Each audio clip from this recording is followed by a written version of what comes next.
and gentlemen, look down. You are standing atop miles, literally miles of bookshelves. Beneath your feet are millions of books that stretch 5 floors underground and extend out into this yard.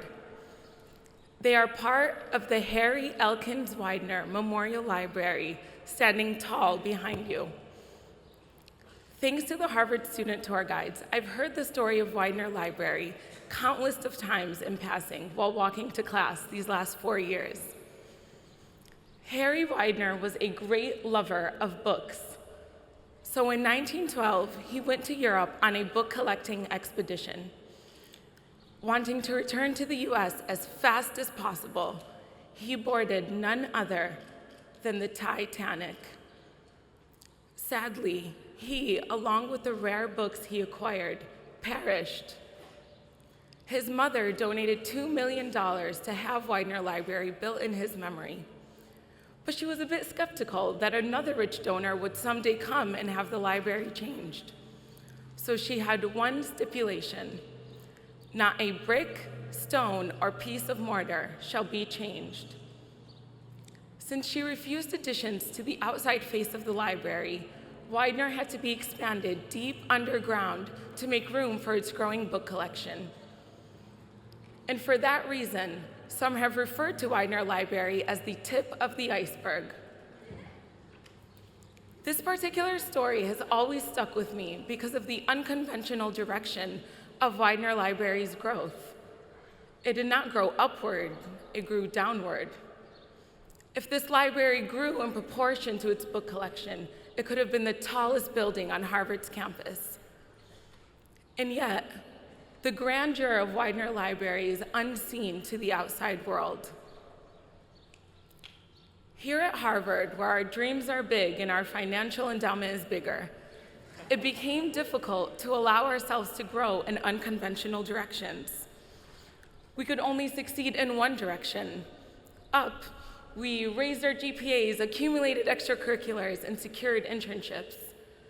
These successes were immediately apparent to our peers, employers, and graduate schools.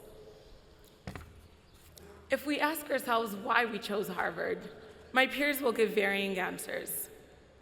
Whether you are a pre-med student who wanted to spend the best 4 years of your life overworked, stressed, and sleep-deprived, or a Gov concentrator who wanted to learn rigorous methods to reinforce your already existing political beliefs,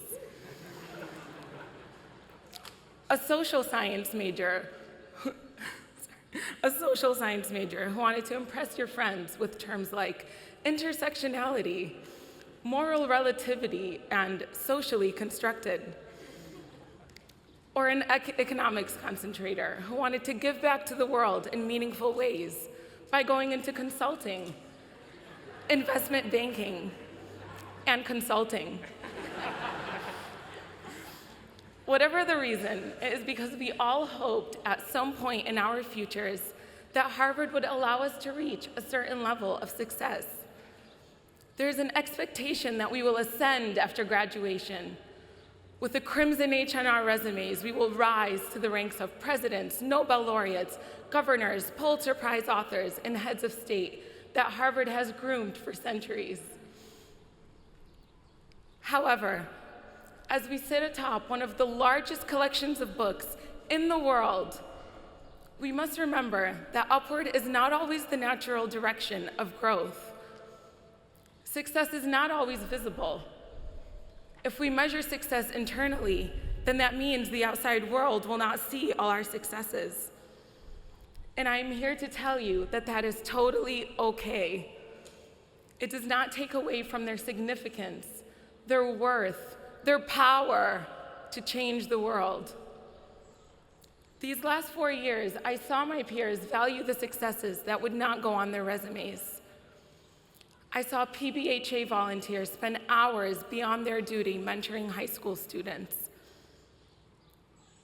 I saw survivors engage the entire college community in a conversation on sexual assault.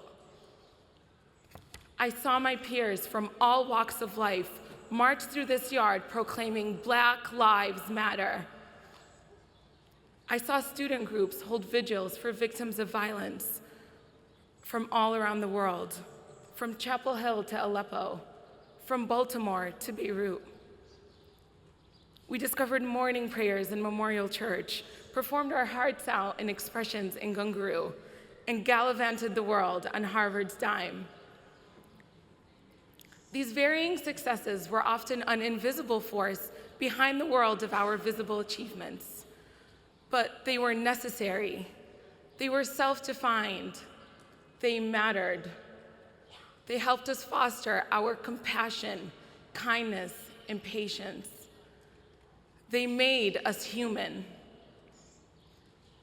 I think about what would have come of Harry Widener were it not for his untimely death. Would he have grown old as a bibliophile unknown to all but his family?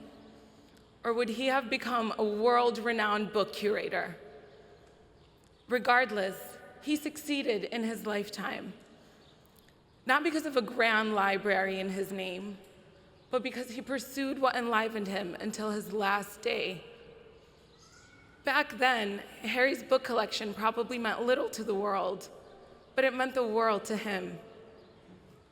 Harry Widener was not a president or a Nobel laureate. He was a man who ardently admired books, and that was his success. The world will often reduce us to the sum of our external achievements. But just like Widener Library, they are just the tip of the iceberg. They are what the world sees, but not necessarily what the world needs. The world needs people who think tender thoughts, whose eyes softly illuminate when speaking of their careers, who leave the world better off than when they entered it. For most of us, doing so requires that we succeed in ways that are unseen to the outside world. So just remember, the glory of Widener Library does not stand in its towering pillars, but in the treasure that grew down beneath your feet. So let us go forth and grow in whichever direction that may be.